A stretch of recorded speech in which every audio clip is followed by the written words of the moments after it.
My son Josiah was born in 2012, and we adopted him, so we brought him home when he was 11 months old, and he was a little behind the rest of his peers. So his doctors and therapists said that he'd catch up.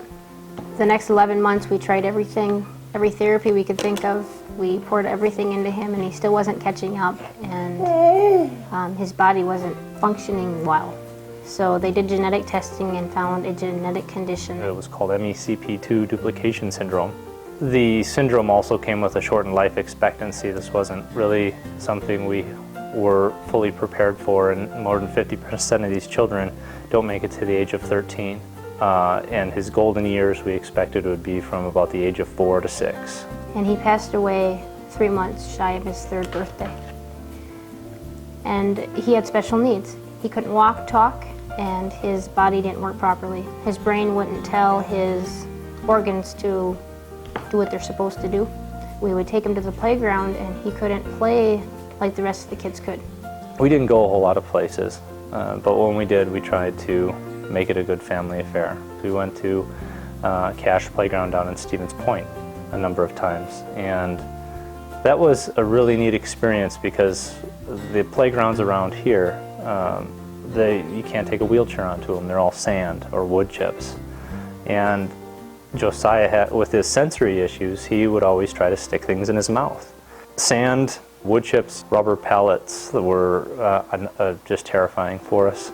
So we saw a need for a different type of playground, an all-inclusive playground, where children in wheelchairs and children with special abilities would be able to go right alongside their siblings and play.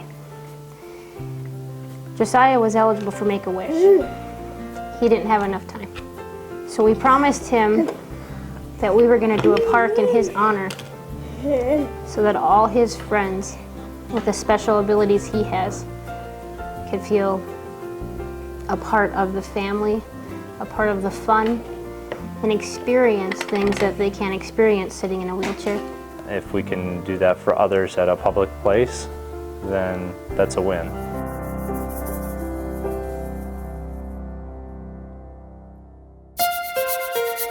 So I was going to have to prove to the city that we wanted to build a park. This type of playground is much more expensive than your average neighborhood playground.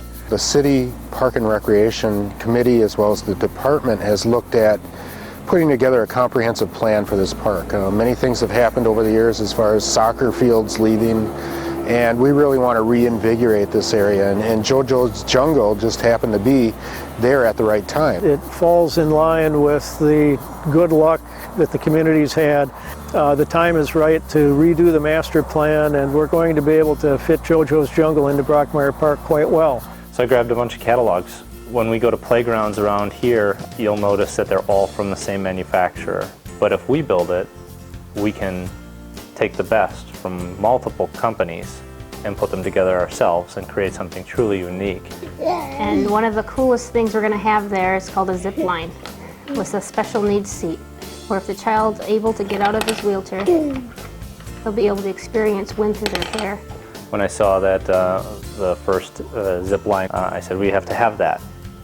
Accessible cave around part of the playground so kids can go inside of it. They can climb on the outside of the walls, they can climb on the inside of the walls. The expression swing is, on one side you have a bench for the adult to sit on, and then on the other you have a toddler seat to place your child in, and you face each other and you swing together and you have this face-to-face contact that you get to see the smile on your child's face. Some children, even one of our other children, they don't like the swing. For some reason, the movement terrifies them. But if you're right there and you're able to lock eye contact onto them, they calm down, they relax, they trust what's going on, and they learn that movement in a safe environment. The main feature in the playground is a large custom jungle, and it goes up to 8 feet where a child in a wheelchair can enjoy playing on a large platform with their friends in the grass hut of the jungle, as it were.